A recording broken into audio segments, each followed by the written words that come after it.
India ਜਾਂ ਭਾਰਤ ਜਾਂ India ਇਹ ਗੱਲ ਹੁਣ ਇਸ ਕਰਕੇ ਚਰਚਾ ਦਾ ਵਿਸ਼ਾ ਬਣ ਗਈ ਹੈ ਕਿਉਂਕਿ ਦੇਸ਼ ਦਾ ਨਾਮ ਬਦਲਣ ਸੰਬੰਧੀ ਮਤਾ ਲਿਆਇਆ ਜਾ ਸਕਦਾ ਹੈ ਸਰਕਾਰ ਵੱਲੋਂ। ਸੂਤਰਾਂ ਦੇ ਹਵਾਲੇ ਤੋਂ ਇਹ ਜਾਣਕਾਰੀ ਨਿਕਲ ਕੇ ਸਾਹਮਣੇ ਆ ਰਹੀ ਹੈ। ਇੰਡੀਆ ਦੀ ਥਾਂ ਭਾਰਤ ਲਫ਼ਜ਼ ਦੇ ਲਈ ਮਤਾ ਲਿਆਉਣ ਦੀ ਤਿਆਰੀ ਕੀਤੀ ਜਾ ਰਹੀ ਹੈ। ਟਰਮੀਨੋਲੋਜੀ ਕੀ ਵਰਤੀ ਜਾਵੇਗੀ, ਸ਼ਬਦ ਕੀ ਵਰਤਿਆ ਜਾਵੇਗਾ, ਭਾਰਤ ਜਾਂ ਇੰਡੀਆ, ਇਸ ਨੂੰ ਲੈ ਕੇ ਸੂਤਰਾਂ ਦੇ ਹਵਾਲੇ ਤੋਂ ਇਹ ਅਹਿਮ ਜਾਣਕਾਰੀ ਨਿਕਲ ਕੇ ਆ ਰਹੀ ਹੈ ਕਿ ਇੰਡੀਆ ਦੀ ਥਾਂ ਭਾਰਤ लफ्ज़ का इस्तेमाल किया जाए सारे अधिकारक दस्तावेजों के उपर, इतों तक कि कॉन्स्टिट्यूशन के अंदर भी यह तब्दीली करने की तैयारी, इस नाम को लैके टर्मिनोलॉजी को लैके बदलाव करने संबंधी तैयारी भारत सरकार कर रही है।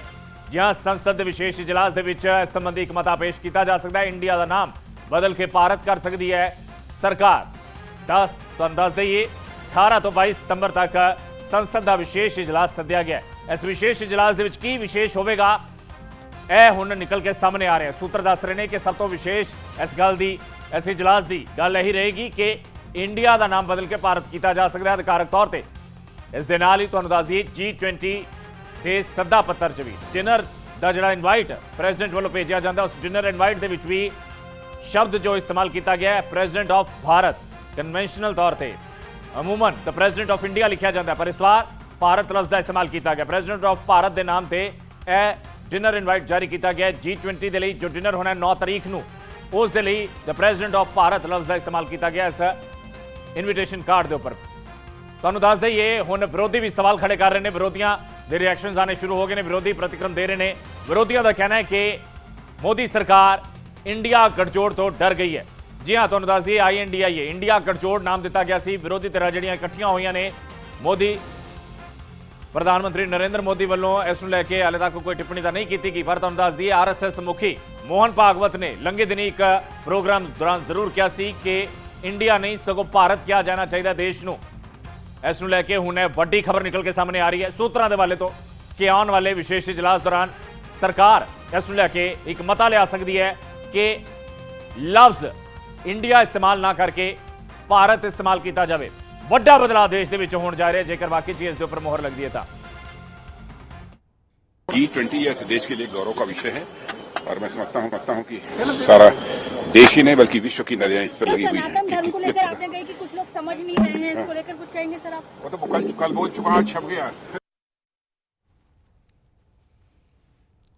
भारत को लेकर प्रेसिडेंट जो डिनर दे रही हैं 9 तारीख को, उसमें प्रेसिडेंट ऑफ इंडिया के बजाय प्रेसिडेंट ऑफ भारत लिखा, और इसको लेकर कांग्रेस पार्टी को घोर आपत्ति है। ये ऐसा क्यों?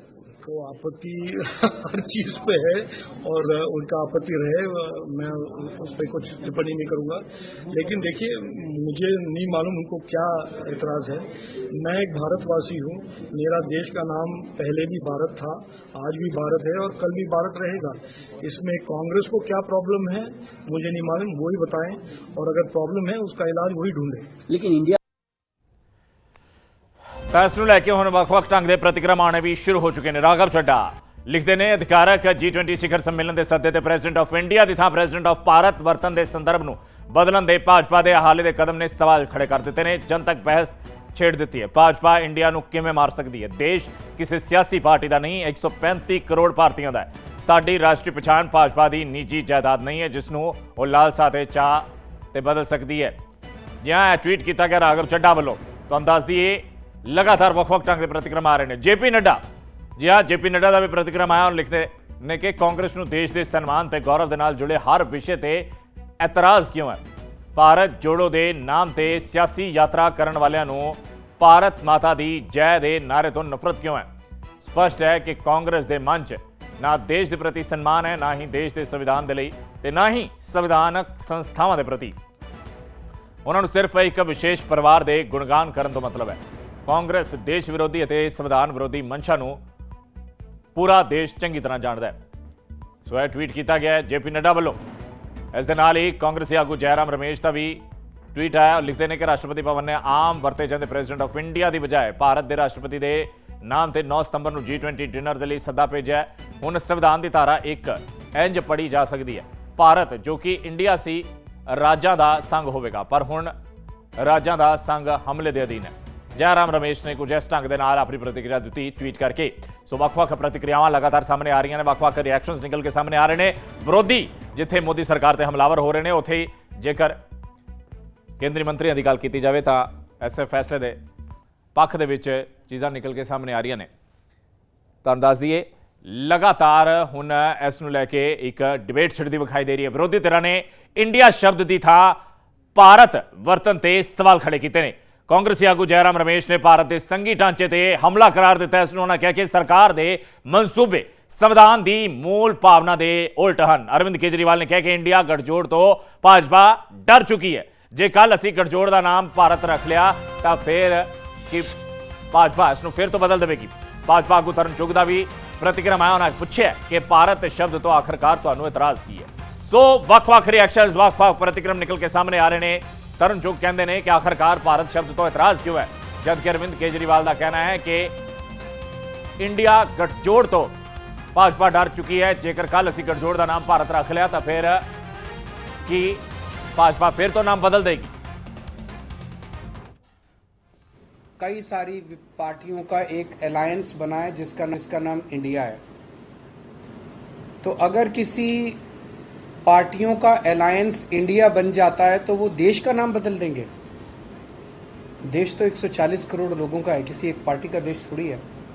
कल मान लीजिए इस इंडिया अलायंस ने अपना नाम बदल के भारत रख लिया तो फिर भारत भी बदल देंगे।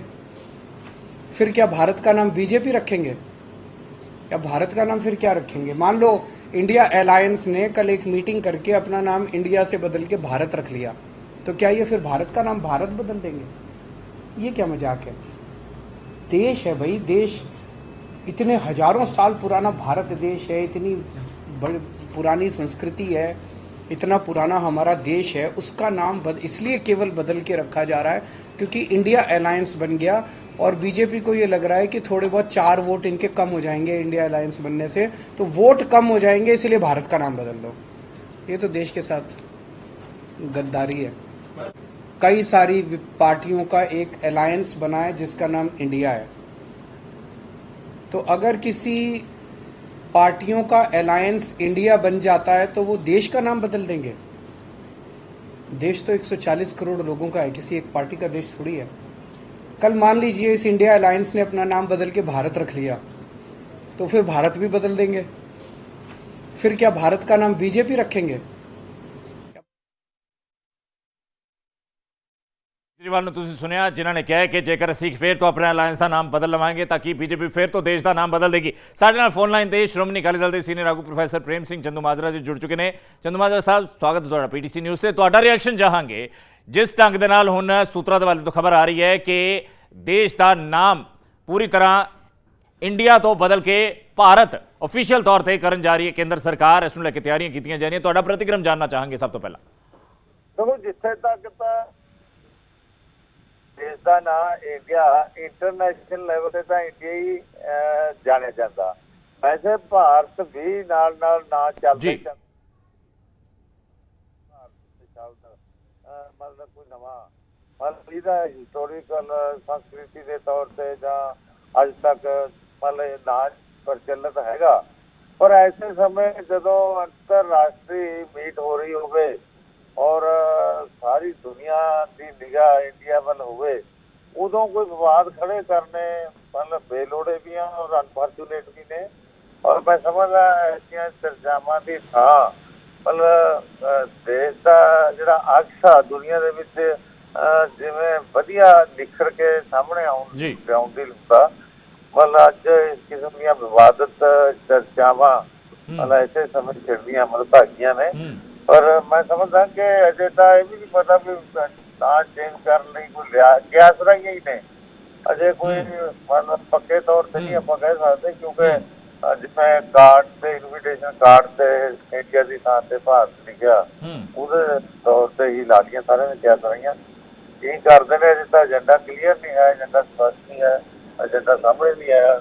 ਪਾਰਲੀਮੈਂਟ ਸੈਸ਼ਨ ਦਾ ਜਿਹੜਾ ਵਿਸ਼ੇਸ਼ ਬੁਲਾਇਆ ਜਾ ਰਿਹਾ, ਅਜੇ ਤੱਕ ਤਾਂ ਵਨ ਨੇਸ਼ਨ ਵਨ ਇਲੈਕਸ਼ਨ ਦਾ ਨਾ ਹੀ ਚੱਲ ਰਿਹਾ। ਪਰ ਮੈਂ ਸਮਝਦਾ ਕਿ ਐਸੀਆਂ ਵਿਵਾਦਤ ਗੱਲਾਂ ਐਸੇ ਸਮੇਂ ਮਤਭਾਗੀ ਕਹਿ ਸਕਦੇ ਨੇ। ਬਿਲਕੁਲ ਬਿਲਕੁਲ, ਜਿਹੜੀਆਂ ਕਿਆਸ ਰਹੀਆਂ ਨੇ ਉਹ ਆਪਣੀ ਥਾਂ ਨੇ। ਪਰ ਆਰਐਸਐਸ ਮੁਖੀ ਮੋਹਨ ਭਾਗਵਤ ਨੇ ਵੀ ਲੰਘੇ ਦਿਨੀ ਗੱਲ ਕਹੀ ਸੀ ਕਿ ਸਾਨੂੰ ਸਾਰਿਆਂ ਨੂੰ ਇੰਡੀਆ ਸ਼ਬਦ ਤਿਆਗ ਕੇ ਭਾਰਤ ਲਫ਼ਜ਼ ਇਸਤੇਮਾਲ ਕਰਨਾ ਚਾਹੀਦਾ ਹੈ। ਸੋ ਕੀ ਸਮਝਦੇ ਹੋ, ਵਿਚਾਰਧਾਰਾ ਤਾਂ ਰਿਫਲੈਕਟ ਹੁੰਦੀ ਹੈ ਚੰਦੂਮਾਜਰਾ ਸਾਹਿਬ, ਇਸ ਵਿਚਾਰਧਾਰਾ ਦੇ ਉੱਪਰ ਕੀ ਟਿੱਪਣੀ ਕਰੋਗੇ? ਦੇਖੋ ਮੈਂ ਸਮਝਦਾ ਕਿ ਇਸ ਗੱਲ ਨੂੰ ਇਨਕਾਰ ਨਹੀਂ ਕੀਤਾ ਜਾ ਸਕਦਾ ਵੀ ਇਹ ਦੇਸ਼ ਜਿਹੜਾ ਹੈ ਅੱਡ-ਅੱਡ ਧਰਮ, ਅੱਡ-ਅੱਡ ਸੱਭਿਆਚਾਰ, ਅੱਡ-ਅੱਡ ਮਾਨਤਾਵਾਂ, ਅੱਡ-ਅੱਡ ਪਰੰਪਰਾਵਾਂ ਦਾ ਸੁਮੇਲ ਆ। ਏਕਤਾ ਤੇ ਅਸੀਂ ਗੌਰਵ ਕਰਦੇ ਹਾਂ, ਫਖਰ ਕਰਦੇ ਹਾਂ। ਇਹ ਖੂਬਸੂਰਤੀ ਇਸ ਮੁਲਕ ਦੀ ਇਹ ਆ।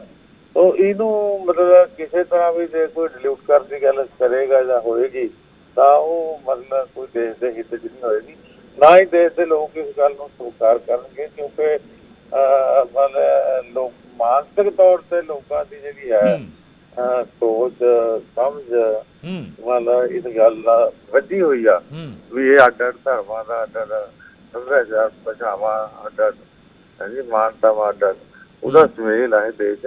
ਇਹਨੂੰ ਇੱਕ ਸੂਈ ਦੇ ਨੱਕੇ ਰਾਹੀਂ ਨਹੀਂ ਲੰਘਾਇਆ ਜਾ ਸਕਦਾ। ਨਾ ਪਹਿਲਾਂ ਵੀ ਕਈਆਂ ਨੇ ਕੋਸ਼ਿਸ਼ਾਂ ਕੀਤੀਆਂ, ਕਦੇ ਸਫਲ ਨਹੀਂ ਹੋਈਆਂ ਤੇ ਅੱਗੇ ਲਈ ਵੀ ਨਹੀਂ ਹੋ ਸਕਣਗੀਆਂ। ਬਿਲਕੁਲ ਬਹੁਤ ਬਹੁਤ ਸ਼ੁਕਰੀਆ ਚੰਦੂਮਾਜਰਾ ਸਾਹਿਬ ਸਾਡੇ ਨਾਲ ਗੱਲਬਾਤ ਕਰਨ ਲਈ। ਤਾਂ ਸਰ ਪ੍ਰੋਫੈਸਰ ਪ੍ਰੇਮ ਸਿੰਘ ਚੰਦੂਮਾਜਰਾ ਜਿਨ੍ਹਾਂ ਨੇ ਖਾਸ ਤੌਰ ਤੇ ਟਾਈਮਿੰਗ ਦੇ ਉੱਪਰ ਵੀ ਸਵਾਲ ਖੜੇ ਕੀਤੇ ਨੇ ਤੇ ਉਹਨਾਂ ਨੇ ਕਿਹਾ ਕਿ G20 ਦਾ ਜਿਹੜਾ ਟਾਈਮ ਚੱਲ ਰਿਹਾ ਹੈ ਉਸ ਦੌਰਾਨ ਅਜਿਹੇ ਚਰਚਾਵਾਂ ਵਾਕਈ 'ਚ ਹੀ ਨਹੀਂ ਹੋਣੀਆਂ ਚਾਹੀਦੀਆਂ। ਸਾਡੇ ਨਾਲ ਹੋਰ ਵੀ ਪ੍ਰਤੀਕਰਮ ਸਾਡੇ ਤੱਕ ਪਹੁੰਚ ਰਹੇ ਨੇ। ਤਰੁਣ ਚੁੱਗ ਭਾਜਪਾ ਆਗੂ ਤਰੁਣ ਚੁੱਗ ਕੀ ਕੁਝ ਕਹਿੰਦੇ ਵਿਖਾਈ ਦਿੱਤੇ, ਇੱਕ ਵਾਰ ਸੁਣਾਂਗੇ। भारत बोलने, भारत लिखने पर क्यों दिक्कत हो रही है? आपको क्यों शर्म आ रही है जयराम रमेश जी? पुरातन काल से हमारे देश का नाम भारत है और संविधान में भी इसको स्पष्ट किया है। बेवजह जानबूझकर भ्रम पैदा कर रहे हैं। कई सारी पार्टियों का एक अलायंस बना है जिसका नाम ਸੋ ਤਰੁਣ ਚੁੱਗ ਦਾ ਬਿਆਨ ਤੁਸੀਂ ਸੁਣਿਆ, ਜਿਨ੍ਹਾਂ ਦਾ ਸਵਾਲ ਹੈ, ਉਹਨਾਂ ਦਾ ਸਵਾਲ ਵਿਰੋਧੀ ਧਿਰਾਂ ਨੂੰ ਹੈ ਕਿ ਆਖਰਕਾਰ ਭਾਰਤ ਦੀ ਥਾਂ ਇੰਡੀਆ ਦੀ ਥਾਂ ਜੇਕਰ ਭਾਰਤ ਲਫ਼ਜ਼ ਵਰਤਿਆ ਜਾ ਰਿਹਾ ਤਾਂ ਇਸ ਸ਼ਬਦ ਦੇ ਉੱਪਰ ਆਖਰਕਾਰ ਕੀ ਇਤਰਾਜ਼ ਹੈ। ਜੀ ਹਾਂ, ਤੁਹਾਨੂੰ ਦੱਸ ਦਈਏ ਲਗਾਤਾਰ ਹੋਣਾ ਪ੍ਰਤੀਕਰਮ ਆਉਣੇ ਸਾਹਮਣੇ ਹੋ ਚੁੱਕੇ ਨੇ। ਇੱਕ ਪਾਸੇ G20 ਨੂੰ ਲੈ ਕੇ ਦੇਸ਼ ਪੂਰੀ ਤਰ੍ਹਾਂ ਤਿਆਰ ਹੈ, ਪਰ ਦੂਜੇ ਪਾਸੇ ਜਿਹੜਾ ਪ੍ਰੈਜ਼ੀਡੈਂਟ ਵੱਲੋਂ ਇਨਵਾਈਟ ਭੇਜਿਆ ਗਿਆ ਡਿਨਰ ਇਨਵਾਈਟ 9 ਤਰੀਕ ਨੂੰ ਜਿਹੜੇ G20 ਦੇ तमाम ਗੈਸਟਸ ਆਣੇ ਨੇ, ਵਿਦੇਸ਼ੀ ਮਹਿਮਾਨ ਆ ਰਹੇ ਨੇ ਦੇਸ਼ ਦੇ ਵਿੱਚ, ਉਹਨਾਂ ਨੂੰ ਜਿਹੜਾ ਡਿਨਰ ਇਨਵਾਈਟ ਭੇਜਿਆ ਗਿਆ ਉਸ ਦੇ ਉੱਪਰ ਦ ਪ੍ਰੈਜ਼ੀਡੈਂਟ ਆਫ ਇੰਡੀਆ ਦੀ ਥਾਂ ਦ ਪ੍ਰੈਜ਼ੀਡੈਂਟ ਆਫ ਭਾਰਤ ਲਫ਼ਜ਼ ਇਸਤੇਮਾਲ ਕੀਤਾ ਗਿਆ। ਤੁਹਾਨੂੰ ਦੱਸ ਦਈਏ ਪਹਿਲੀ ਵਾਰ ਇਹ ਦੇਸ਼ ਦੇ ਵਿੱਚ ਪਹਿਲੀ ਵਾਰ ਵੇਖਣ ਨੂੰ ਮਿਲਿਆ ਜਦ ਪ੍ਰੈਜ਼ੀਡੈਂਟ ਆਫ ਇੰਡੀਆ ਦੀ ਥਾਂ ਅਫੀਸ਼ੀਅਲ ਤੌਰ ਦੇ ਉੱਪਰ ਪ੍ਰੈਜ਼ੀਡੈਂਟ ਆਫ ਭਾਰਤ ਇਹ ਟਰਮੀਨੋਲੋਜੀ, ਇਹ ਲਫ਼ਜ਼, ਇਹ ਸ਼ਬਦ ਦਾ ਇਸਤੇਮਾਲ ਕੀਤਾ ਗਿਆ ਹੋਵੇ। ਹਾਲਾਂਕਿ ਤੁਹਾਨੂੰ ਦੱਸ ਦਈਏ ਵਿਰੋਧੀ ਧਿਰਾਂ ਦਾ ਕਹਿਣਾ ਕਿ ਇੰਡੀਆ ਗਠਜੋੜ ਜਿਹੜਾ ਵਿਰੋਧੀ ਧਿਰਾਂ ਦਾ ਤਿਆਰ ਹੋਇਆ ਉਸ ਨੂੰ ਲੈ ਕੇ ਭਾਜਪਾ ਡਰ ਗਈ ਹੈ, ਪਰ ਭਾਜਪਾ ਆਗੂ ਕਹਿ ਰਹੇ ਨੇ ਕਿ ਆਖਰਕਾਰ ਭਾਰਤ ਲਫ਼ਜ਼ ਇਸਤੇਮਾਲ ਕਰਨ ਤੇ ਵਿਰੋਧੀ ਧਿਰਾਂ ਨੂੰ ਇਤਰਾਜ਼ ਕਿਉਂ ਹੈ। JP ਨੱਡਾ ਦਾ ਬਿਆਨ ਤੁਸੀਂ ਸੁਣਿਆ, ਤਰੁਣ ਚੁੱਗ ਦਾ ਬਿਆਨ ਤੁਸੀਂ ਸੁਣਿਆ, ਉਹ ਹੁਣ ਖਾਸ ਤੌਰ ਤੇ ਕਾਂਗਰਸ ਦੇ ਉੱਪਰ ਹਮਲਾਵਰ ਹੁੰਦੇ ਵਿਖਾਈ ਦੇ ਰਹੇ ਨੇ। ਸੋ ਵਾਕਈ 'ਚ ਭਾਰਤ ਸਰਕਾਰ ਵੱਲੋਂ ਜੇਕਰ ਵਿਸ਼ੇਸ਼ ਇਜਲਾਸ ਦੌਰਾਨ ਅਜਿਹਾ ਮਤਾ ਲਿਆ ਜਾਂਦਾ ਹੈ ਤਾਂ ਇੱਕ ਬਹੁਤ ਵੱਡਾ ਬਦਲਾਅ ਦੇਸ਼ ਦੇ ਵਿੱਚ ਆਉਣ ਵਾਲਾ ਹੈ ਨਾਮ ਨੂੰ ਲੈ ਕੇ। ਤਾਂ ਇੰਡੀਆ ਕਹਿਣਾ ਹੈ ਜਾਂ ਭਾਰਤ ਕਹਿਣਾ ਹੈ, ਗਵਰਨਮੈਂਟ ਆਫ ਇੰਡੀਆ ਹੋਵੇਗੀ, ਗਵਰਨਮੈਂਟ ਆਫ ਭਾਰਤ ਹੋਵੇਗੀ ਕਿ ਵਾਕਈ 'ਚ ਕਨਸਟੀਟਿਊਸ਼ਨ ਦੇ ਵਿੱਚੋਂ ਇੰਡੀਆ ਸ਼ਬਦ ਨੂੰ ਹਟਾ ਦਿੱਤਾ ਜਾਵੇਗਾ। ਹਾਲੇ ਸਾਰੀਆਂ ਗੱਲਾਂ ਕਿਆਸ ਰਹੀਆਂ ਨੇ, ਪਰ ਦ ਪ੍ਰੈਜ਼ੀਡੈਂਟ ਆਫ ਇੰਡੀਆ ਦੀ ਥਾਂ ਦ ਪ੍ਰੈਜ਼ੀਡੈਂਟ ਆਫ ਭਾਰਤ ਲਫ਼ਜ਼ ਦਾ ਇਸਤੇਮਾਲ ਇਨਵੀਟੇਸ਼ਨ ਕਾਰਡ ਦੇ ਉੱਪਰ ਇਸਤੇਮਾਲ ਕੀਤਾ ਗਿਆ G20 ਦੇ ਲਈ ਜਿਹੜਾ ਇਨਵਾਈਟ ਦਿੱਤਾ ਗਿਆ। ਇਸ ਨੇ ਹੁਣ तमाम ਤਰ੍ਹਾਂ ਦੀਆਂ ਚਰਚਾਵਾਂ ਛੇੜ ਕੇ ਰੱਖ ਦਿੱਤੀਆਂ ਨੇ।